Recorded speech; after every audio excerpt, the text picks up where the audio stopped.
We're going to be treated to an extraordinary event today. We have 3 panels.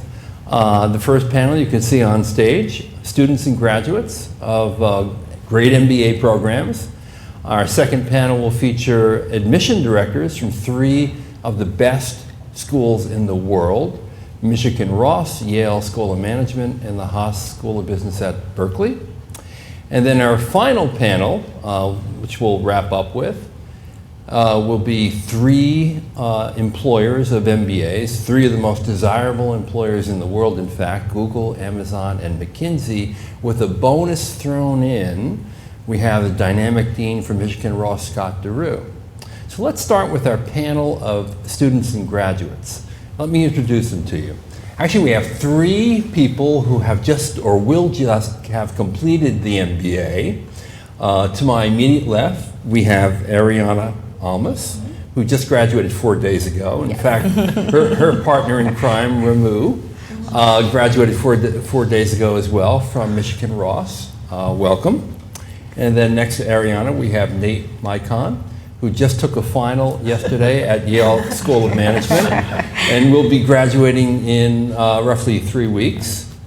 Welcome. Thank you. And then we have Tam Emerson from Berkeley, Haas. She just completed her first year of the MBA program. So welcome everybody. Thank you. Thanks. Thank you.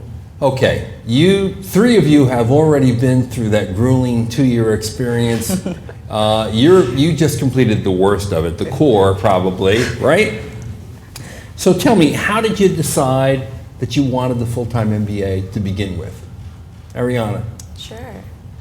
So I worked in the nonprofit sector for 5 years before coming to Michigan Ross, and I remember there was a very distinct moment where I had just gotten a new role. I was in it for about a few months, and I just started to realize that I was gaining more than I was able to contribute. So the amount of value I was able to bring to the organization was starting to plateau, and I thought, what could I do to build up my skill set, build my knowledge a little bit so that I'm able to continuously bring value back to the organization that I truly cared about.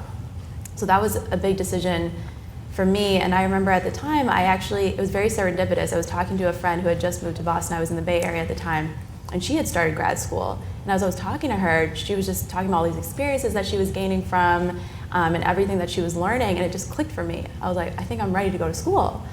And business school for me was the natural choice because I was working in the nonprofit sector. I was working at an organization called Year Up that supports young adults from historically marginalized backgrounds, preparing them for the corporate space.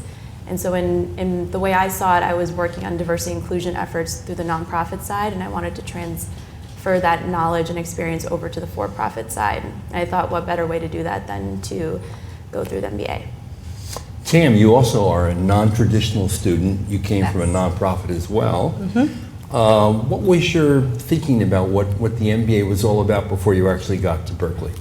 Sure, I was very similar to Ariana in the fact that I didn't ever actually even imagine going to grad school. I'm a first-generation college student and didn't, it was a hurdle even to get to that point. So I think the idea of going to graduate school was something I only understood once I started working in higher education at Brandeis University and seeing the students working and interacting with first-year Master in Public Policy students that were incredible kind of flipped the switch that there was some potential there.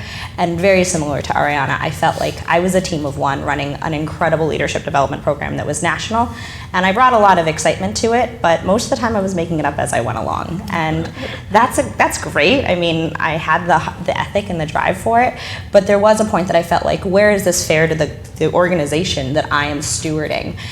For me to not think about what else could come for them with innovation and a new leader, but also for me, because I'm a part of the program myself, to go out and build a skill set and actually showcase to a lot of people that look like me and that I am close to and care about and mentor that this is a potential area that we can go into and that you can succeed. Even when thinking about business school felt very overwhelming, not understanding the process all that well and not really feeling like I had too many people other than some very amazing mentors of mine to help guide me through the process. So it took a little bit of time, but I'm really, really excited that I did it.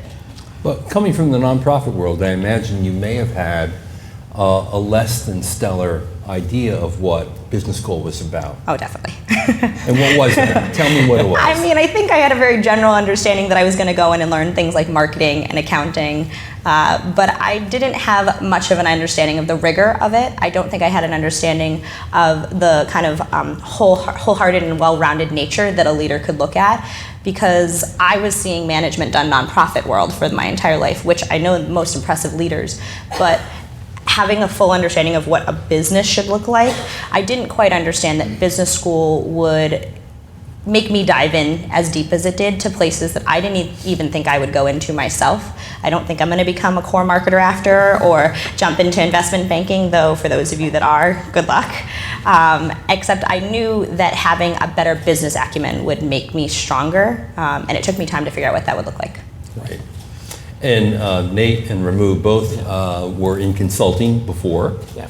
And in fact, you're going back into consulting fairly soon. Yes. So Ramu, let me ask you, how did you determine fit? You know, there's this sort of intangible but important aspect of choosing a program that has to do with chemistry, just, you know, your inner gut and how do you feel about a school. How did you make that work for yourself? So I think fit for me really started with understanding myself, and I think understanding my story and what I wanted. And that takes a lot of time. You need to do a lot of soul searching to understand, what do you want in a program? What do you even want with an MBA? What do you want to get out of it? Why does this even make sense in your part of your life? Can you do this without it? So I went through and built, of course, I'm an engineer, I'm a consultant, I built lots of spreadsheets, I have lots of models. But I have, you know, in my spreadsheet, very organized, I have a personal story, I have my personal story builder, I have my idea of what I'm most proud of, my strengths and weaknesses. I'm building that out. In a spreadsheet? Of course, yeah, of course. It's all very organized. But I think at first it takes understanding who you are and what you want in life, building that out, what's your 10-year vision, and bringing that back down to a 2-year kind of chapter. Right. And then when you're looking at a school, it's how does that school kind of align with you? And so I think fit is something we always toss around, but it can be very kind of an ambiguous idea. To me, fit is that kind of that gut instinct. You know, it's that, you know, thinking fast and slow from Kahneman. It's that system one, fast thinking. It's that gut reaction. And for me, it was when I came to Cell Weekend. I came to 2 schools, and I kind of saw really the dynamics of the individuals, the culture, the aspect. When I came to Michigan, there was a certain level of energy that I really gravitated towards that I didn't get at different schools. And there really was that gut feeling. So all my spreadsheets, all my System 2 rigor went out the door. Right. And it really is that kind of that aha moment that you're like, this is what I want to be a part of. Nate, how about you? No, I think I agree with a lot of what you said. I actually feel a little bit happy I did not make any spreadsheets, but I think when I started speaking, so when I started going through the process, I started speaking with students, both some of the students I knew at different schools, as well as reaching out blindly to people that were on the websites, and I started figuring out like who I was clicking with, what drove and what motivated the people at some of the different schools, what they were speaking about, how they spoke about their programs. And then once I went on campus, honestly, there was a very clear moment that Yale just clicked with me. And I walked away from the interview actually excited. And I don't think I've ever really walked away from an interview other than like nervous, but I was super excited, and I could see myself there. And I think there's something just very intangible that you feel at the right program. Something that speaks to you that it's impossible to put into a spreadsheet. So I'd encourage everyone to do your research, kind of winnow down based on high-level criteria, like you want a school that excels in whatever aspects you're looking for or is located in whatever cities you're looking for. But then you just need to kind of like throw your hands up and immerse yourself in the student body there and see what they talk about, what the community feels, how the community clicks with you, and there will definitely be a school that just resonates more with you than others, because every school kind of has its own culture, its own norms, its own like guiding principles that will speak to you, I think. And what comes through in both your stories is the importance of actually going to a campus and really meeting the students, meeting the faculty, and getting a real true feel for what that school could be like for you. Or if you're an international student, getting in touch with some of the alumni or current students if you're not able to go visit campus. Good point. How many times have I gotten an email, either on LinkedIn or a random email saying, let's connect. I'm happy to talk to anybody about. Right. Now, Ariana, did you use certain tools to decide if the school was right for you? Yeah. So I was told to use certain tools. So I did use certain tools. Told? What do Yeah. you mean told? Just folks that had gone through the process, they were like, you know, you have to make the spreadsheet, figure out your story, your journey. That actually didn't work for me as well. I think I'm a little offbeat perhaps for the MBA program, but I'm more of a, you know, see where things go kind of Right. person, not a 10-year plan. Uh-huh. That stresses me out. So I just go, So you're you know, day by spontaneous. day. You go with the flow. I am very spontaneous, Okay. go with the flow. So I had my spreadsheets and I felt ready to go. And then based on the spreadsheet, it had a very different order, perhaps of like schools I was looking at. But when I arrived in Michigan, for me, it was like very similar to what Nate and Ramu were saying. I actually interacted with one student who was my host. She had hosted me in her home. And I remember I came back from the day, I started making up the sofa, and she came in and she stared at me, and she was like, "What are you doing?" And I was like, "Oh my gosh, I'm not doing it right. Like, maybe I should be out. Should You're I be making doing up something her else?" sofa. I'm making up her sofa so I can go to bed.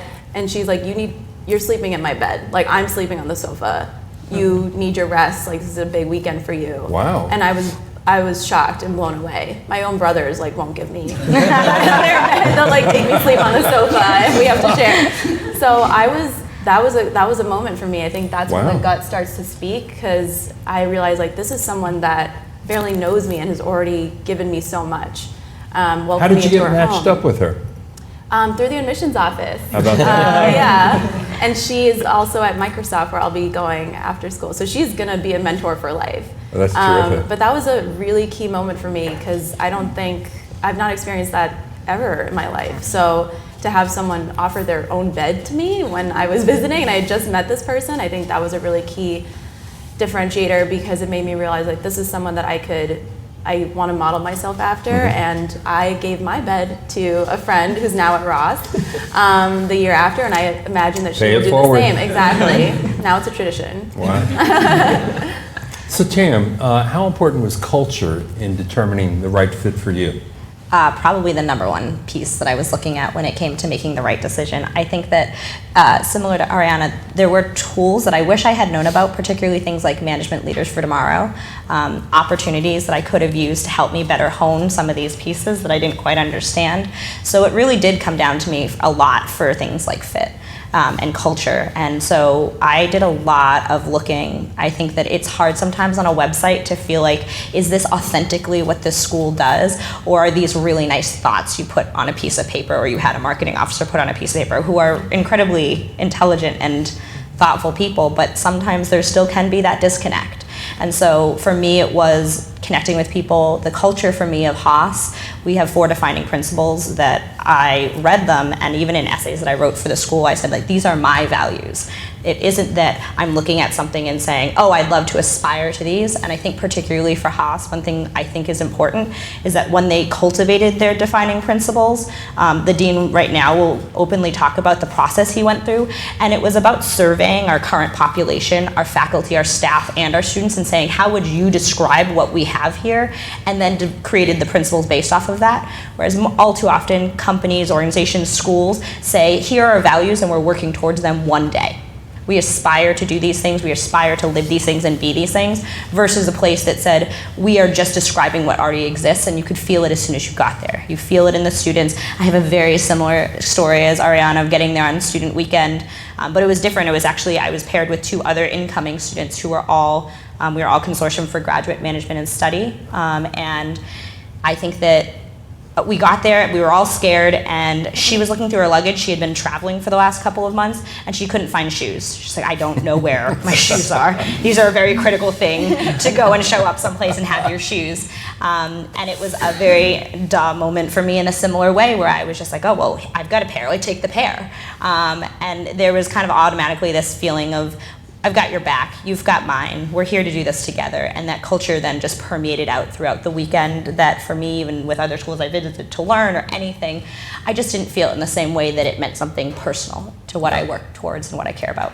And one thing I like about the backgrounds of all the 4 of you is that I think you very much represent what people want out of an MBA. Many people go into a program hoping to use the degree to to transition out of a career. Some people make the so-called triple jump where they transition out of a company, an industry, and a geography. And then some people want to accelerate their careers. And Nate and Ramu, I think you two fall in that category since you're going to stay in the consulting industry. But tell me how you thought that the degree itself and the one at Ross would help propel you out of the nonprofit world. I imagine that that's what you wanted to do to get you this job at Microsoft. Yeah, so a few things that I was looking at was, I actually love the nonprofit sector. I hope to transition back in the future or get involved in some sort of way. But I saw the work that we were doing had limited impact. Just for the nature that you're kind of an outsider trying to affect the corporate world. And again, I wanted to be in the corporate world to be an advocate and champion there for diversity, equity, inclusion, and among other things. So when I was looking at programs, I wanted a program that had a really strong human capital focus, a program that was dedicated to diversity, equity, inclusion, and that actually had some really tangible centers or resources. So a few things that stood out to me at Michigan. Number one is that you're able to take classes at other schools. That was very important to me. I wanted to take an interdisciplinary focus with my MBA, and I've been able to take classes in education at the law school, like you name it. That was number one. Number two, we have the amazing Center for Positive Organizations here, which I got involved in as a fellow. And so their whole purpose is around, how can you bring out the best in your employees so that they could bring out the best in the company? And sometimes in the nonprofit sector, I think we struggle with that because you're really dedicated to a mission and you sort of forget about your own needs. And I definitely used to ascribe by that, and then I started to get burnt out. So moving into the future, I'm very much about, let me make sure I'm good so that I can help others before I do that. And so the Center for Positive Organizations I thought was really great because they have a lot of amazing theory and research, and they bring in practitioners all the time. And we have positive link talks. And so when I came, learning about that center was really amazing. And then the last thing was that human capital and HR, that was the space I wanted to go into because that's where I saw D&I sort of playing a role. And not all the schools have that as like a large focus. So I really wanted to zero in on schools that had that. We had a human capital club. We have fact groups here at Ross, which I think they have equivalents at other schools where there are second years through our career services office that prepares you for certain industries. And there were 2 human capital fact groups. So, and then Diane Economy, who's a rock star on admissions team, she was our human capital champion. So I just saw all of these cues. So you may not have done a spreadsheet, but you did one in your head. I guess, I had one in my head. And looking at the Ross program and what you really wanted out of an MBA. Yeah, and I don't know if I even knew, but once I started showing up at schools, I was like, oh, Center of Positive, what's that? That's what I'm interested in, cool. Diana Connor, she's awesome. I want to know what she's done. So I think it all started to come together when I started visiting the schools and learning a little bit more about their offerings. And I did see myself going into the HR space, and that is what I'm doing immediately after. So being able to just kind of do a little survey of the landscape at the school and figure out, do they have the resources here that I want and need to succeed? And Nate, you actually left a boutique consulting firm. You're going to Boston Consulting Group. Yes. As soon as you graduate in 3 weeks. Did you know you wanted to continue with consulting when you went to the MBA program? Yeah, so I wasn't 100% dead set on going to consulting. I was open to exploring some other things, and I think that's one of the important things when you go into school is even if you have a strong intuition of what you want to do, being open throughout the process, and not just about careers, right? Just being open to all types of experiences, because it's a really special 2 years that you'll never get to repeat, and there's so many opportunities to kind of test your boundaries and discover new things and learn new things and approach the world in different ways. And I think it's important to always keep your mind open to that. And so I was open to other careers, but I think I strongly wanted to go into consulting. And as I started going through the recruiting process and speaking with people and going through the networking process, I very quickly reminded myself of like why I was in consulting, why I really wanted to go back into consulting. And like looking forward 5 years or so where I see myself, I hope to be going into public policy or something like in economic policy in Washington, D.C. And I feel like consulting is definitely a very good like base to help get you there. So yeah, consulting is kind of where I saw myself going. And Ramu, you were at Deloitte. Yeah. You're going back to Deloitte. Yes. I need to tell people who may not know this that if you go back to Deloitte after coming from Deloitte, you are basically reimbursed for your entire tuition. Sponsorship, yeah. Plus interest, no less. Yeah. So that's a really great deal. It is a good deal. The way that we look at Deloitte in terms of our model from consultant to senior consultant, we typically had an up and out model. We moved away from that, so you have an option to stay with the firm. So if you are going to leave the firm, you need to think really critically about what it is about yourself you need to have in terms of business school to fill those gaps. So that's what I talk about. There's your strengths and your weaknesses. What are the areas of competencies you want to fill in with business schools? So Nate, you talked a little bit about what you wanted at a business school, right? The idea of being able to do different things. I think the other component of that is what do you need to get out of business school? And for me, it was kind of the business fundamentals, the rigor of core accounting, finance that I didn't have in engineering. I knew the future of what I was going into in consulting was financial services firms are always talking about how they're technology companies. So I wanted more experience in technology strategy, business model innovation, new age of innovation. Those were courses that really resonated with me. So I kind of had an idea of what I wanted to get out of business school and fill those gaps in.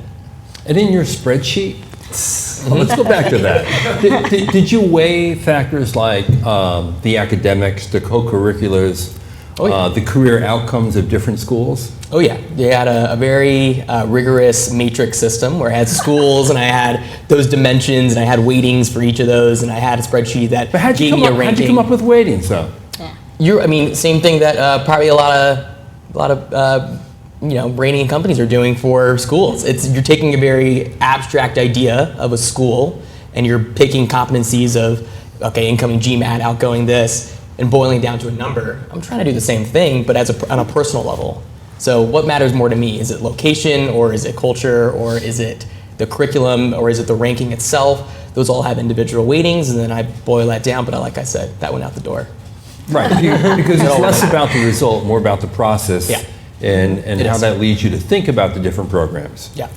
Yeah, that makes total sense. Tim, there are a number of different types of experiences in an MBA program. Experiential learning is a very big and important part of it. Case studies, lectures, immersion trips. What resonated with you in your first year? So I'm coming from also having at least gone to school to aspire to become a teacher. So the idea of experiential learning for me was very important in getting that hands-on nature of what I was going to do. I really believe that simply reading hundreds of pages of paper and going into a classroom and having people talk at you is not an ideal way to learn. It's not an ideal way to actually then practice it later on as you want to go out into the field. So for me at Haas, one of the things that stood out was our International Business Development course, which a good chunk of our students do, and I am lucky to have bid into it with the right number of points. It's a very competitive system to try to get into. Plus you're going to Uganda soon. Yes, so I leave in, it's 10 days now. I leave in 10 days for Uganda, where I'll be there for 3 weeks, kind of being a semi-consultant with a team of 4 or 5 other of my classmates, where we'll look at their current tourism and create a business strategy that focuses on marketing, the talent pipeline, and their infrastructure, to think a little bit more about what they could be doing based on other countries, their neighbors, what's working and what's not. And the best part of that, to your point of experientials, will be there. We've done a lot of rigorous research prior, and it's been really interesting. I think my classmates are literally top-notch when they've been putting their diligent effort in. And then we'll get there and just be there. We're going to be in the communities, talking to everybody that we can, doing interviews every day. And I think that opportunity to then put all that together and come back and have presented them a plan, for me, is the best way to have put all of these core classes into action and seen if, does it actually resonate with someone? Does it resonate with someone that's not US centric? What does that look like if we're really trying to understand our impact, which is more global as we get more connected as a society? I should ask you, Ariana, because at Michigan Ross, one of the quintessential elements of the MBA experience is in fact experiential. It's the so-called MAP program. Yes. What did you do in MAP, and talk about it? Sure. So for my MAP, I worked with an education-focused NGO in Cambodia. They were founded by a young woman who had survived the genocide in Cambodia, and she went on to be very successful and had a moment in her life where she noticed some children that were on a dump site, and they were collecting garbage to try to find some food and eat. And so she created this nonprofit to provide holistic services to lift children out of poverty. So for me, that was towards the last quarter of our first year. I had gone through the core, I had gotten my internship. I was like, I kind of want to go back to my social impact roots, but I want to challenge myself a little bit outside my comfort zone. I had never done international work. I've not done a lot of traveling, period. So I was a little nervous to think about how to apply some of these concepts in the nonprofit work I've done domestically abroad and see what could be applied, what couldn't.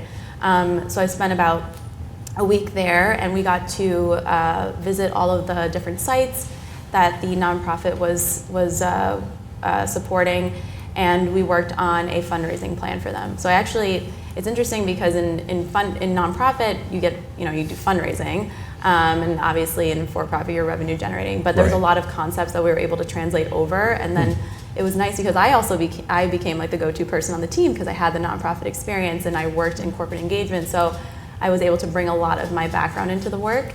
But I also want to speak just briefly about another program I did immediately after my first year. It's called Ross Open Road. It used to be called MBAs Across America. Know it well. You know it well. So it was founded by a couple of Harvard folks, I think, and it used to bring together students from different MBAs, and then they would hit the road in the US and support small businesses and entrepreneurs here.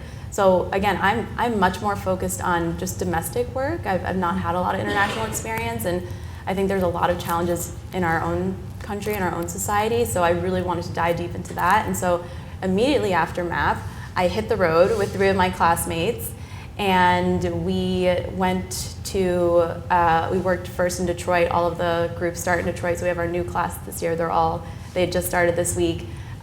We focused on supporting a Black-owned business in Chicago. Went to a buffalo meat manufacturer in South Dakota. So that was a really interesting experience for me as well, because it did force me to apply everything that I learned in a week for a small business. And for small businesses, that's not something you talk about a lot in MBA programs. We're focused more on larger organizations and corporations, but small businesses, you need to create something that's tangible and that's going to move the needle for them. So it was an amazing experience to apply what we learned, make it super tangible and applicable to a business that was really going to make a difference for. Very cool. Yeah. Ramu, how about you? There is multiple components. I think business schools in general are thinking about how can they integrate new components into their curriculum outside of just pure finance, pure accounting. You can get that online. You can get at Udemy, Coursera.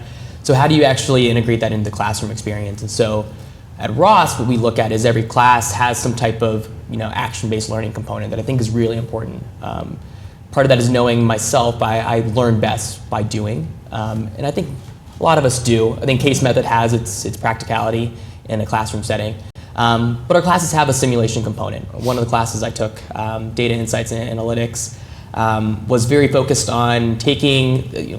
Our professor has his own consulting company outside of this. He brings in outside casework that he's actually done, formats it into a classroom setting, gives us actual data that he's used, very hairy data sets, and he wants us to present a recommendation with insights every week. So we're presenting a deck to the classroom on what we've done.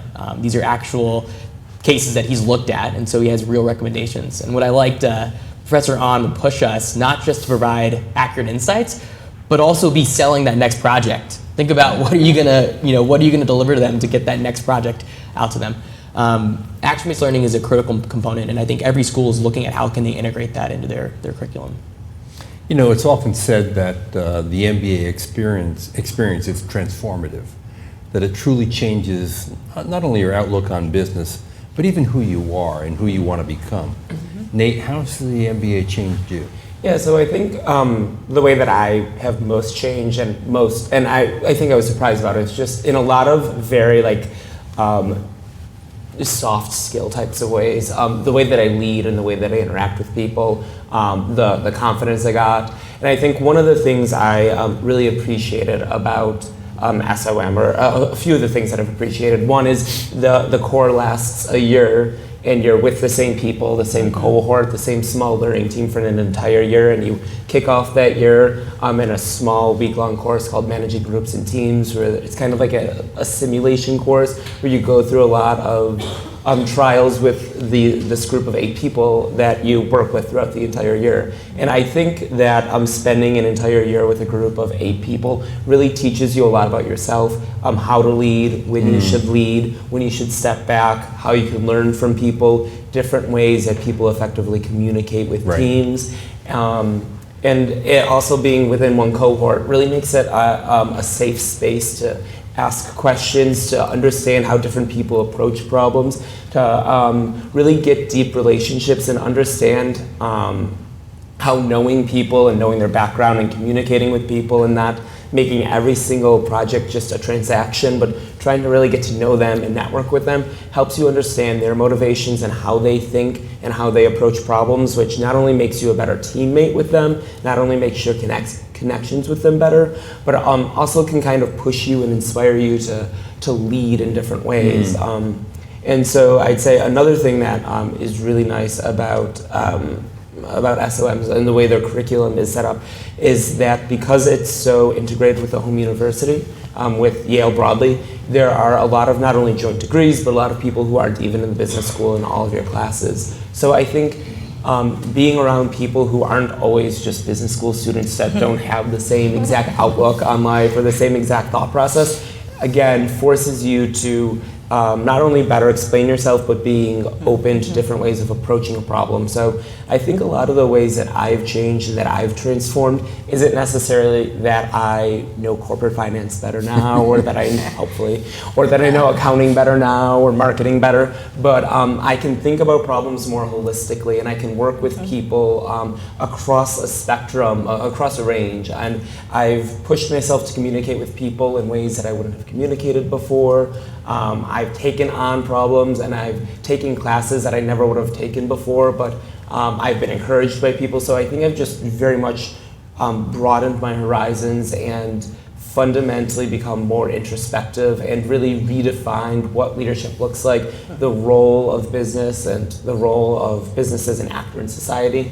And I think all those like non-quantifiable, hard skills are really what I've taken out of the MBA program, and I think it's nice because again, you can go online and take a Coursera course on accounting, I suppose, but getting those those soft skills are really important, especially as you continue to progress in your career. I noticed the bifurcation of people when I was at my firm before school, people who had MBAs or people who had those soft skills and people who didn't. Some of them were very effective leaders and very good at motivating and very good at helping you progress and develop, and the others weren't. And so. Okay, so Tam, you're midway through your transformative experience. Do you feel changed in any way? I definitely feel changed. I think that one thing that's also important to convey, because this is supposed to be the real talk behind it, is no one discusses how hard it's going to be. No one talks about how emotionally, physically, mentally difficult the experience will be. I think everybody wants to put a really nice ribbon on an MBA and say it was the best 2 years of my life. I can't believe I got that. And I think I will walk out having said that undoubtedly, but I don't think anyone changes without growing. It's called growing pains for a reason. If growing was easy, if there was no tribulation in it, then no one really would have learned much of anything anyway. So I think going through the first year, one of the kind of highlights for me has been that I had my group back home. I had my people, I had my spaces, my nonprofit, all the things I did. And coming to business school really pushed me out of them. I mean, making the decision undoubtedly as an East Coaster almost my entire life to go to the West Coast was terrifying. And I think saying that I'm gonna get goodbye to all my connections and all the people that kind of give me that sense was something that pushed me quite drastically. But it's been my classmates, most honestly, and also the classmates that I didn't know I was going to become closest friends with. The people that push my perspective, the people that ask me questions that at times, I can't understand how we're not speaking the same language, and yet we are, but have asked me in depth, what does that mean? What does that mean to me? I am also a massive champion of diversity, equity, inclusion, working for underrepresented minorities, understanding what it will look like for me now as a Latina coming out with an MBA, having that after my name. But what I didn't think about going in is how I was going to have to navigate that space amongst classmates. and then have to think about how did I need support from them in a way maybe I didn't even know I was going to need support. I came from a liberal arts background. I did not come from business beforehand. So getting integrated into the academics even has been difficult. And it's been study teams like that. I have a classmate of mine who I finished a midterm and did not feel great about it. And I went to my study team and said, it went okay. And we were in the middle of our feedback, similar, like kind of this idea of teams and getting better at it. And he looked at me and he said, Tam, and he's Peruvian, so he has this like lovely way of like smiling as he says everything he says, but he went, Tam, how dare you come out of the weekend and not feel good on this exam and you didn't call me? I was sitting at home all day on Saturday. I would have come over and sat with you for 5, 6, 7, 8 hours until you understood that material. I'm here for you. Would you let me be here for you? And I think that those glances have pushed me to remember kind of even just the good in another human, a good in a person you may not know. And we love this idea of a single story. So you look at a classmate or you look at a person and you've decided you know them, but you actually don't know much about them internally. And I think giving an opportunity for me to give that to people and then get it in return has been invaluable, even if challenging at times. And just makes my next year, it's something I feel a little bad for you all because you're like, oh, I'm done, I'm leaving. I'm like, yes, I have a whole other year to do. Don't feel bad, we're ready to get out. Was that an accounting class? That was, I think it was, actually it was accounting. That's scary. How did I There you go. I was like, wait, which one of that was? It was accounting. Ramu, what advice would you give a prospective student in terms of entering that research comparison phase? Would you recommend that spreadsheet? I would say, I mean, this is going to sound, like duh, but I think start early. For me, this process takes a lot of soul searching. It's a grueling process, and you need to be prepared for those essays, for those recommendation letters. You need to be able to prepare your recommenders for, the essays they need to write themselves. That all takes time. And even before this, there's a lot of introspection into understanding yourself and what do you want. So start early. Get the GMAT out of the way if you can. Knock it out. knock the GMAT out. Start early. Talk to people. If you can visit campus. Start those conversations. Build a tracker of who you're talking to and keep notes of what they're saying and kind of what your takeaways were initially from that conversation. Build that profile of what the school is to you. It's not what someone else tells you what it is, but you have to write your own persona for the school and how you think that fits. Fit is a two-way street. It's not only how you think your values align with the school, but how do the school's values align with you. And you start to build that idea out. And once you actually get to that stage, hopefully in early, whatever it's August or so, you feel really ready for your round 1 applications to really knock them out. Because you've done a lot of introspection, a lot of legwork up in front of that. You understand what your strengths are, what do you want to get out of your certain essays, your recommender essays, your resume, and what you want to kind of highlight. So starting early is the best advice. That's always good advice. Ariana, do you have any advice? I think, let's see, something that I don't think is said enough is to, if you're able to go visit the schools, go during a non-admissions setup weekend, because I love our admissions teams all across all the schools, but they're putting on the best outfit, they're putting on the best show, and if you really want to get a sense of a place, go when the best outfits aren't on. And then that's when you can really start to observe people in their natural habitats in school, and you get to see and see those little things that really contribute to what the culture is. So I think go during the non-big weekends and start to take in some of that experience. Gee, you don't have anthropology in your background, do you? I know, right? Sociology, psychology, all of that. Well, John, if I could just add to that, I think that one thing there is I love that advice, and what I might suggest is if you can, go a few days before the admitted students weekend so you get that, because at least on my end too, by talking to current students or talking to somebody, you're not really ever talking to someone that's going to be your classmate. So by going during admitted students weekend, I think one of the things that I was most eager to see is who was I going to sit next to? Who were going to become my friends? Who were going to be the people that kind of led me? Because of course our second years would, but then they would graduate. And so I think that at least going to the admitted students kind of setup gave me a more realistic view of who they'd be. And then the only thing I'd add to Ramu's piece as well is that I looked for schools that I could be a trailblazer at. I was clear that a lot of the directions I was coming from and going towards were not going to be your like strict business. And I think that that's why like where business is going today is it is becoming more interdisciplinary. It is becoming more nuanced. You don't have to have this like same corporate culture everywhere, and that's changing. And so looking for a school where like, and I felt it at Haas, where I could go and be a trailblazer and set up a new path and not feel like I was the anomaly or not feel like I was doing it poorly, but actually celebrated and respected and supported in that was very important. And I don't think all schools are set up with a mechanism quite yet to move you there. Now, Tam, you're going to Uganda. Ariana, you went to Cambodia. Nate and Ramu, were global opportunities important to you in selecting an MBA program? And if so, did you participate in any? Yeah, so I'll go first, and then you can add on. But so I think global opportunities were certainly important. I won't like repeat that the world is becoming increasingly global, and learning how to interact with people and with multinationals is obviously important. So I think there are a few different opportunities that I took advantage of at SOM. I think like most obviously I did an international experience trip. At Yale, you're required to do some type of global studies requirement. So I took a class and then went to Israel. And so the class was a quarter long, and it was focused on the history and culture of the Middle East broadly, and then in Israel specifically, it was Israel has a lot of startups and is very innovative. Startup nation. Right, yes, we read the book.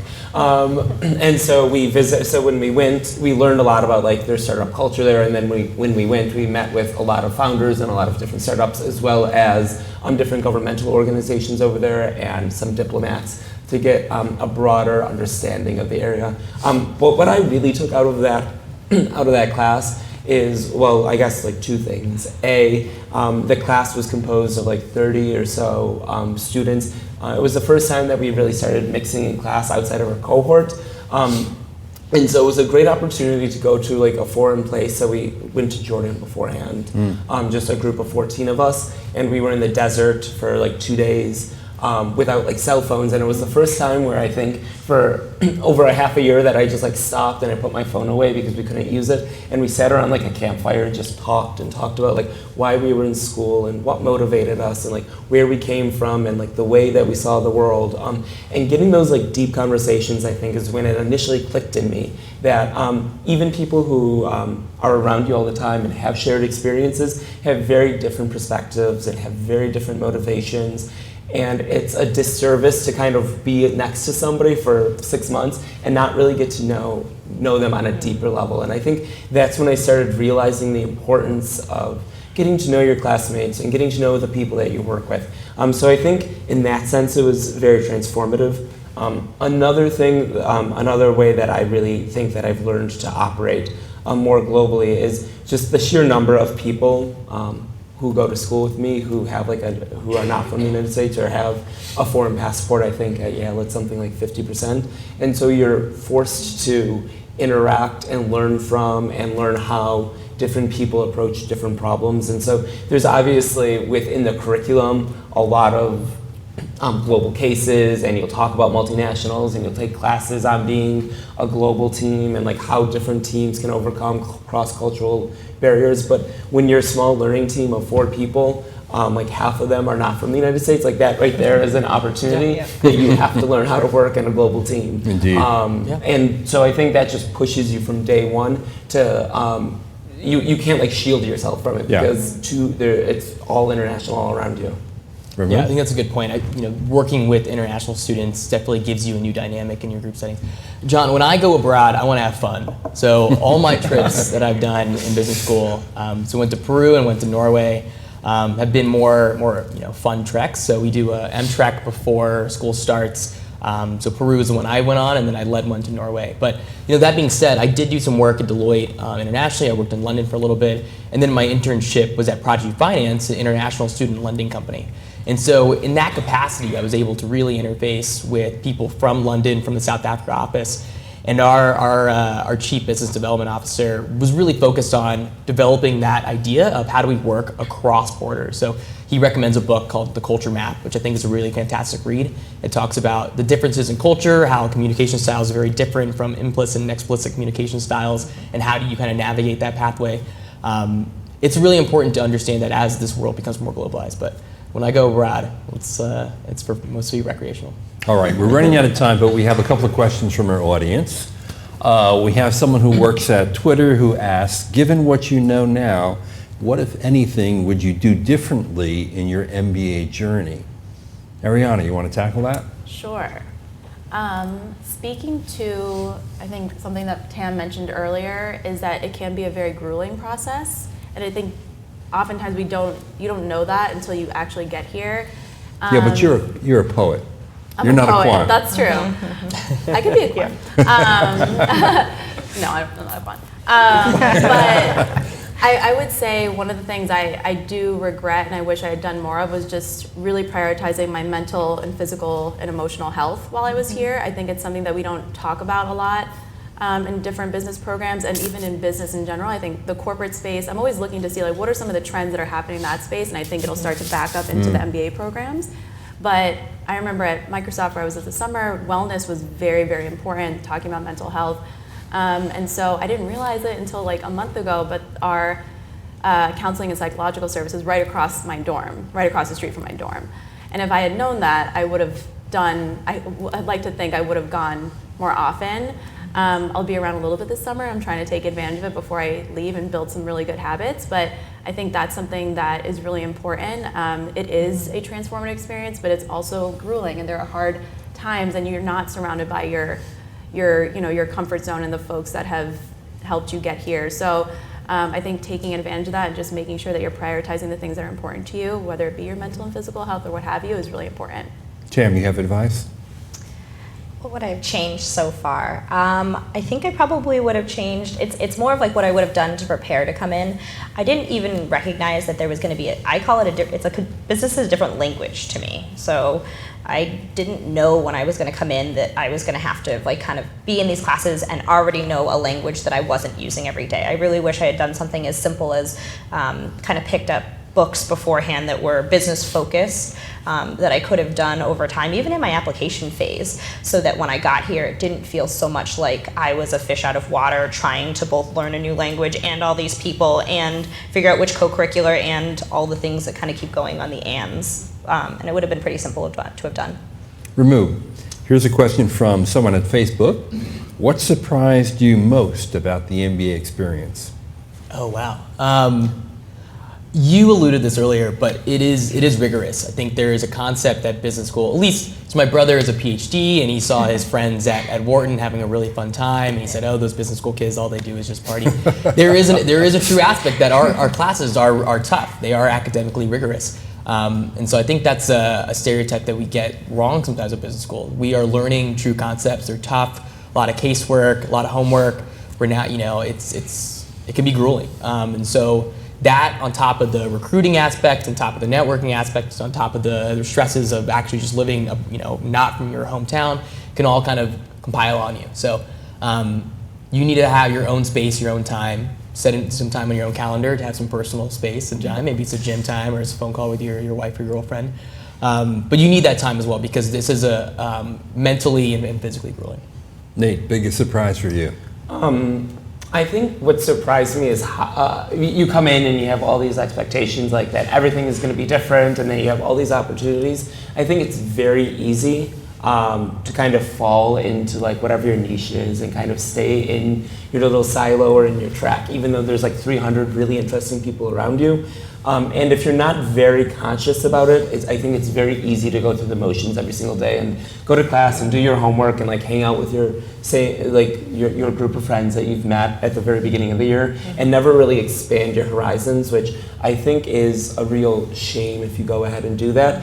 And I don't know how to I don't know if that MBA program can really fix it for you, but I came in and thought that just every single day it was going to be very easy and you were going to be forced to do all these a million different things. And I think if you aren't conscious about how you're spending your time and you're not and you don't prioritize your time correctly, it's very easy to kind of just go through the motions and just check a lot of boxes without really pushing yourself and consciously trying to make sure that you're going down the path that you set out to do. So I think the biggest surprise is how important it is to really know yourself at all times and know what you're trying to get out of the day, and out of the week, and out of the month, and then making sure that you're prioritizing your actions every single day so you're going down the right path and doing the right things. That's great advice.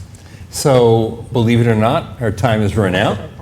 But I think you've provided a lot of valuable insight and perspective to people out there who might be considering this degree. I do think it is a transformative experience, and I can judge by your comments that none of you have any remorse about this whatsoever.